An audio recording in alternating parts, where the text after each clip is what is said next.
وأصحابه أجمعين أما بعد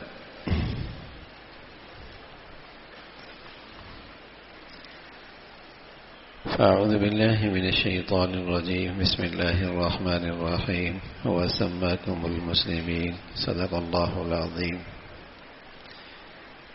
ہماری بات چل رہی تھی ایک صحت مند ایمان کی زندگی، ایک سچا مسلمان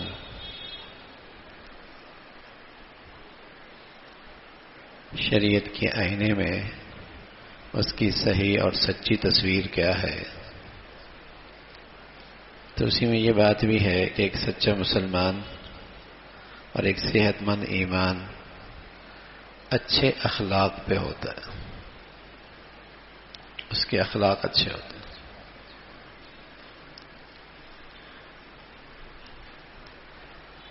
حضرت عبداللہ ابن عمرو ابن عاص فرمایا کرتے تھے کہ بار بار ہم نے اللہ کے نبی کی سی بات سنی، ان من خیارکم احسنکم اخلاقا، تم میں بھلا آدمی وہ ہے اور تم میں اچھا آدمی وہ ہے جس کے اخلاق بہت اچھے ہوں.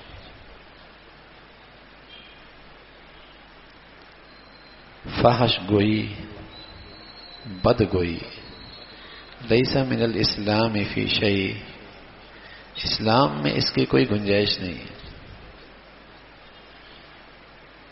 تم میں اچھا مسلمان وہ ہے احسنہم خلقا، جس کے اخلاق اچھے ہوں،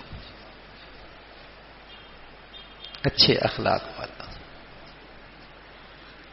نماز بھی اچھی، روزہ بھی اچھا، زکوٰۃ بھی اچھی، لیکن ایک سچے مسلمان کا اخلاق بھی اچھے ہوتے ہیں. نماز بھی اچھی ہوتی ہے، زکوٰۃ بھی بڑی ادا کرتا ہے، روزے کا بھی بہت اہتمام ہوتا ہے. لیکن پیارے نبی صلی اللہ علیہ وسلم فرمایا کرتے تھے کہ اس کا مخلوق کے ساتھ بھی برتاؤ بہت اچھا ہوتا ہے، کہ اس کے اخلاق بہت اچھے ہیں. اور کیوں نہ ہو، ایک سچا مسلمان پیارے نبی کا سچا پیروکار ہوتا ہے. اور پیارے نبی کا تعارف یہ ہے کہ انک لعلی خلق عظیم، آپ تو بہت اعلیٰ اخلاق پر فائز تھے، آپ تو بہت ہی اعلیٰ اخلاق پر فائز تھے. ایک سچا مسلمان تو تبھی کہلائے گا نا جب وہ سچے نبی کی زندگی کی پیروی کرے گا، آپ کے اچھے اور بڑھیا اخلاق اپنائے گا. اس لیے آپ علیہ الصلوۃ والسلام فرمایا کرتے تھے کہ تم میں سب سے میرا محبوب وہ ہے، اور کل قیامت میں جس کی نشست میرے سب سے زیادہ قریب ہوگی وہ ہوگا جس کے اخلاق سب سے اچھے ہوں گے. احبکم الی احسنکم خلقا، تم میں میرا سب سے پیارا وہ ہے، یعنی اللہ کے نبی کو وہ مسلمان بہت اچھا لگتا ہے، اور اس کی نشست کل قیامت میں اللہ کے نبی کے بہت قریب ہوگی جس کے اخلاق سب سے اچھے ہوں گے. احبکم الی احسنکم خلقا واقربکم منی مجلسا یوم القیامہ احسنکم خلقا، اس کی نشست، اس کا اٹھنا بیٹھنا میرے قریب ہوگا جس کے اخلاق اچھے ہوں. اور پھر آپ علیہ الصلوۃ والسلام ساتھ یہ بھی فرمایا کرتے تھے میرا ناپسندیدہ اور مجھ سے دور، اور مجھ سے دور کون ہوگا؟ جو بہت باتونی ہوگا، باتیں بناتا ہوگا اور باتوں میں تکلفات کرتا ہوگا اور تکبر کرتا ہوگا. تکبر کرتا، یہ مجھ سے بہت دور ہوگا.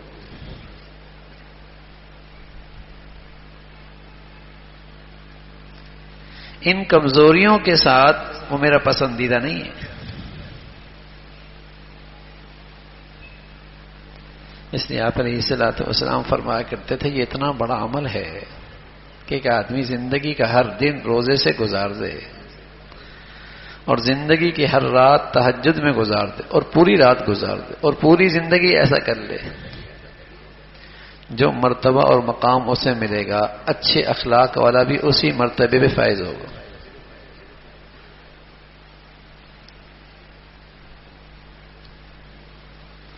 اچھے اخلاق سے بس اوقات آدمی اپنے مال کی قربانی دینی پڑتی ہے، اور بس اوقات اپنی ذات کی قربانی دینی پڑتی ہے، نفس کی قربانی دینی پڑتی ہے۔ سچائی سے کام لینا، دیانت سے کام لینا، وقت پر وعدہ پورا کر دینا، اپنے معاہدے کی پاسداری کرنا، بس اوقات نظر آتا ہے اس سے مال میں نقصان ہو جائے گا، اور بس اوقات معاف کر دینا، درگزر کر دینا، اچھا نہ کرنے والے کے ساتھ بھی اچھا کرنا، تو اس کے لیے نفس کو منانا پڑتا ہے، طبیعت کو آمادہ کرنا پڑتا ہے، مشقت ہے۔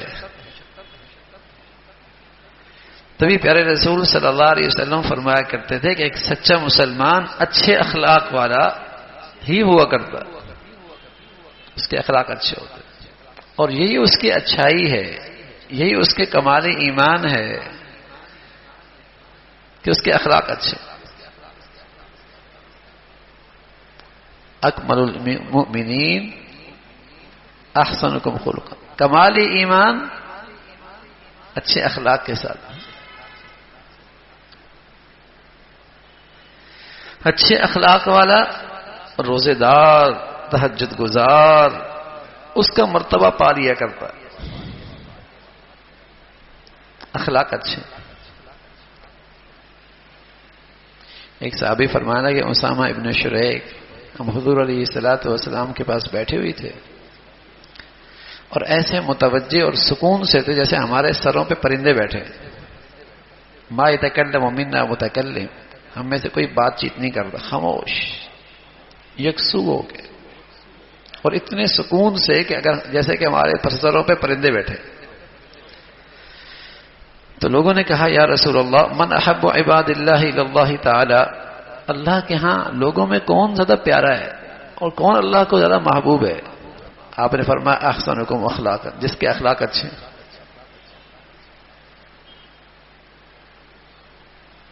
جس کے اخلاق اچھے۔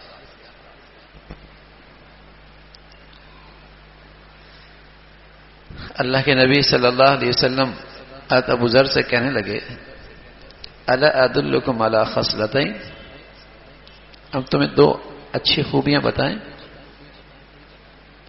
ہما اخف علی الظہر، اگرچہ وہ پشت پہ بہت ہلکی ہیں، واثقل فی المیزان من غیرہما، لیکن میزان کے ترازو میں وہ بہت بھاری ہیں، یعنی اس کو اپنانا آسان ہے لیکن میزان کے ترازو میں بہت بھاری ہیں۔ قال بلا یا رسول اللہ، حضرت ابو ذر فرمانے لگے، میں نے کہا یا رسول اللہ ضرور بتائیں۔ آپ فرمانے لگے علیک بحسن الخلق وطول الصمت، اچھے اخلاق اور زیادہ خاموش رہنا۔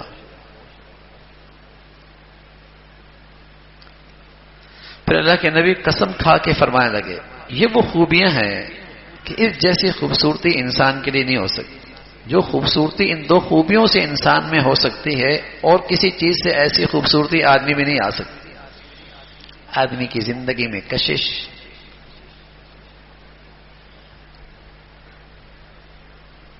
یہ وہ دو خوبیاں ہیں آدمی میں آ جائیں تو اس کا حسن بڑھ جاتا ہے، اس کی کشش بڑھ جاتی ہے، اس کی شخصیت بڑی ہو جاتی ہے۔ کم بولنا، اچھے اخلاق۔ قیامت کا دن ہے، اللہ کے نبی صلی اللہ علیہ وسلم نے اس کا نقشہ کھینچا،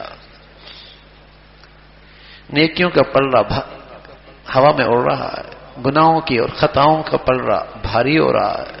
اتنے میں ایک پرچہ آتا ہے اور نیکیوں کے پلڑے میں آتا ہے، وہ ایک دم ایسا بھاری ہو جاتا ہے کہ خطاؤں کا پلڑا ہوا میں اڑنے لگتا ہے۔ پوچھا جاتا ہے یا رسول اللہ یہ کون سا ایسا مال ہے؟ فرمایا اثقل شیء فی المیزان الخلق الحسن، میزان کے ترازو میں جو عمل سب سے زیادہ بھاری ہے وہ اچھے اخلاق.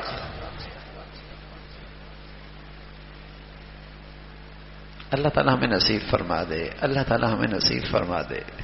یقین جانیے اچھے اخلاق والا جس مجمع میں رہتا ہے، گھر میں باہر میں جہاں اکٹھ رہتا ہے، جہاں مجموعہ ہوتا ہے، جہاں کچھ لوگ رہ رہے ہوتے ہیں، جہاں رہتا ہے اس کی شخصیت پرکشش ہوتی، محبوب ہوتی، پسندیدہ ہوتی.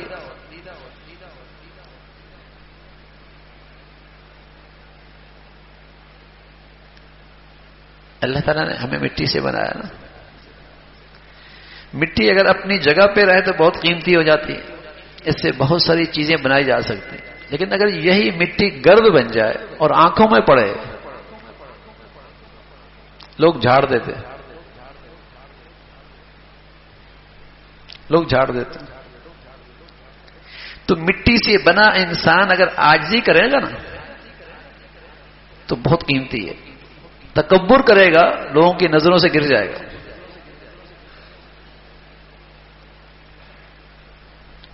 یہ مٹی ہی کی خوبی ہے، ایک بیج ڈالیں گے کئی دانے واپس کرے گی. یہ مٹی سے بنے اچھے انسان ہی کی خوبی ہے کہ لیتا کم ہے دیتا زیادہ ہے، مانگتا کم ہے، میرا حق میرا حق. اس کو زیادہ فکر ہوتی ہے کہ میں حقوق ادا کیسے کروں.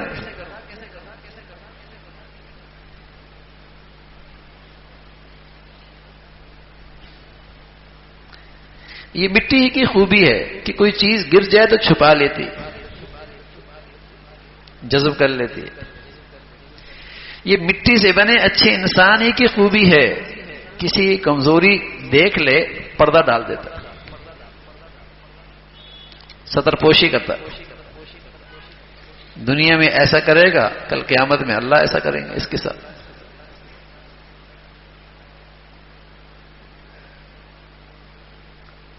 یہ مٹی کی خوبی ہے. تو مٹی سے بنا اچھا انسان، اس میں یہی اچھے اخلاق ہوتے ہیں.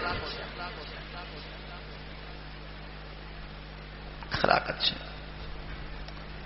پیارے رسول صلی اللہ علیہ وسلم کی خدمت میں ایک شخص آئے، کہنے لگے یا رسول اللہ میں اچھے اخلاق کی زندگی اختیار کرنا چاہتا ہوں.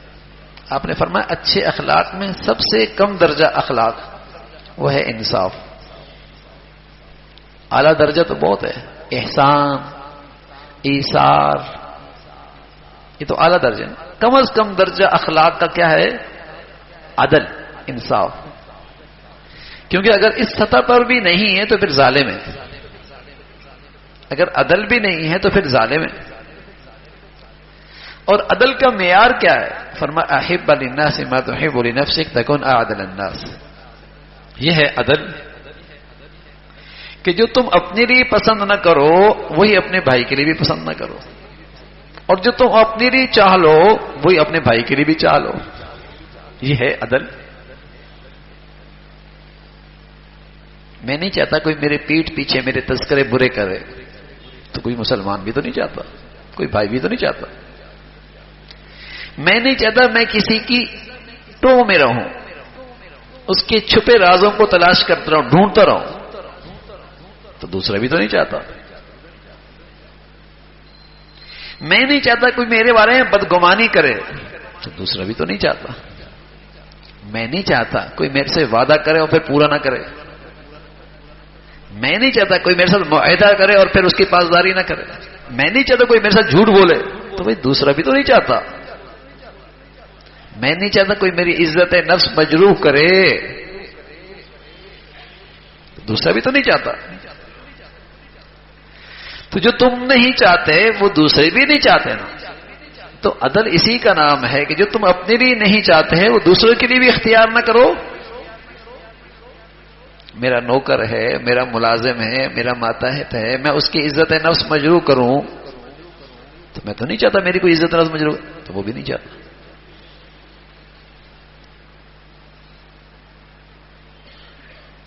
تو یہ پوری خوبصورت زندگی ہے مسلمان معاشرے کی کہ ہر ایک اچھا مسلمان اچھے اخلاق پہ کھڑا ہو.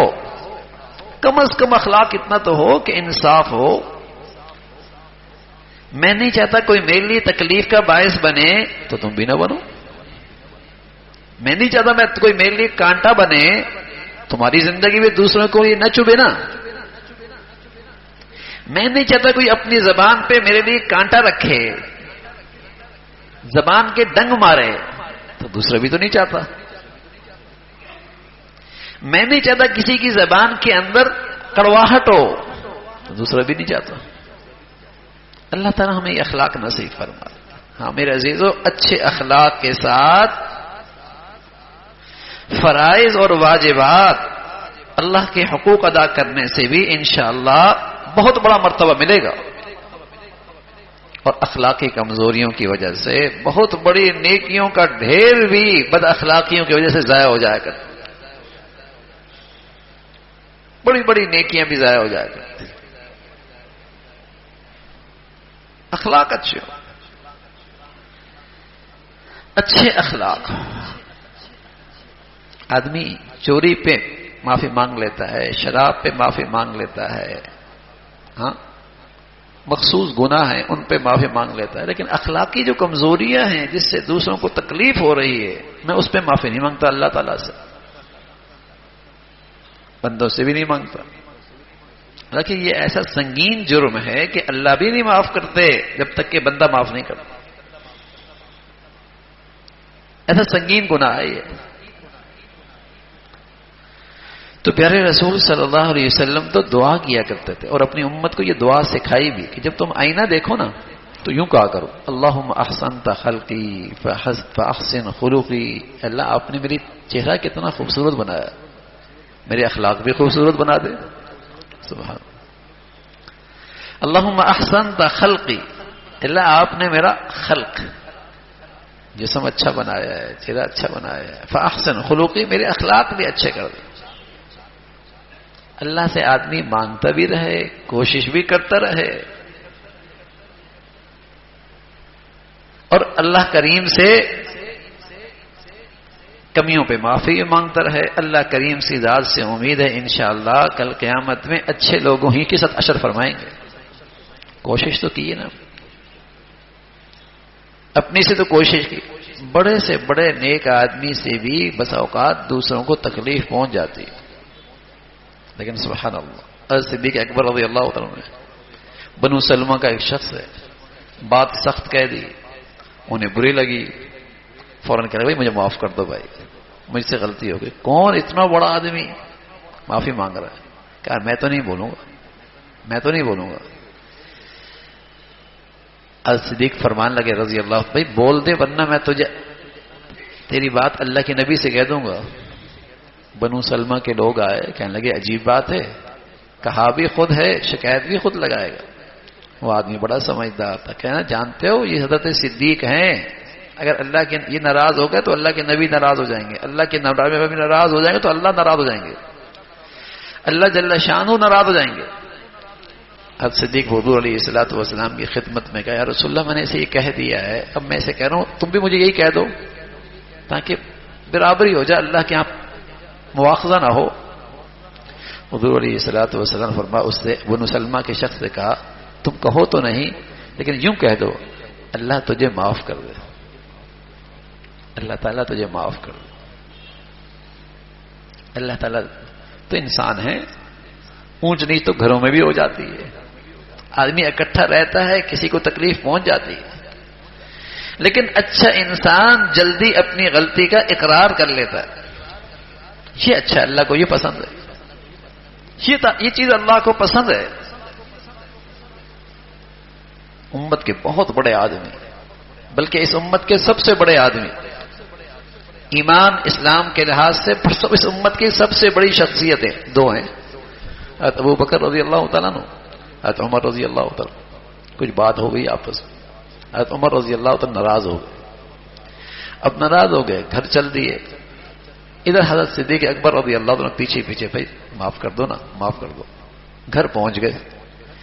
حضرت عمر رضی اللہ تعالیٰ عنہ اندر چلے گئے، کیواڑ بند کر دیا ناراضگی میں. اب حضرت ابو بکر رضی اللہ عنہ سیدھے حضور علیہ الصلوۃ والسلام کی خدمت میں آئے گا، یا رسول اللہ میں نے کوئی سخت بات کہہ دی، عمر کو بری لگی، ناراض ہو گئے ہیں.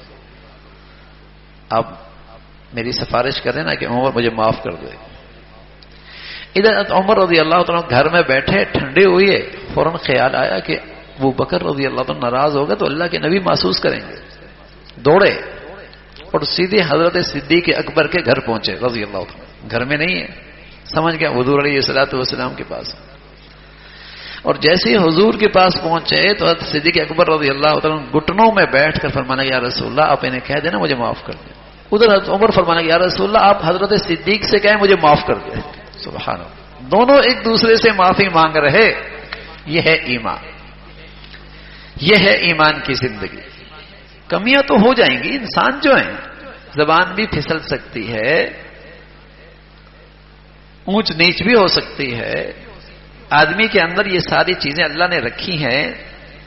طبیعت کے خلاف کوئی چیز پیش آ جائے تو بس اوقات اس کی ناگواری سخت پیش آتی ہے, لیکن صحت مند ایمان معافی کے لیے کھڑا کر دیتا ہے. اور سامنے والا بھی اگر ایمان والا ہو تو وہ بھی معاف کرنے میں دیر نہیں کرتا, وہ بھی معاف کرنے میں دیر نہیں کرتا. یہ ہے ایمان. تو اللہ تعالیٰ ہمیں اچھا ایمان دے دے, اچھے اخلاق دے دے, بڑھیا اخلاق دے دے. اللہ ہم سب پہ رحم فرمائے. اللہم لک الحمد کلو ولک الشکر کلو. اللہم لک الحمد کلو ولک الشکر کلو. اللہم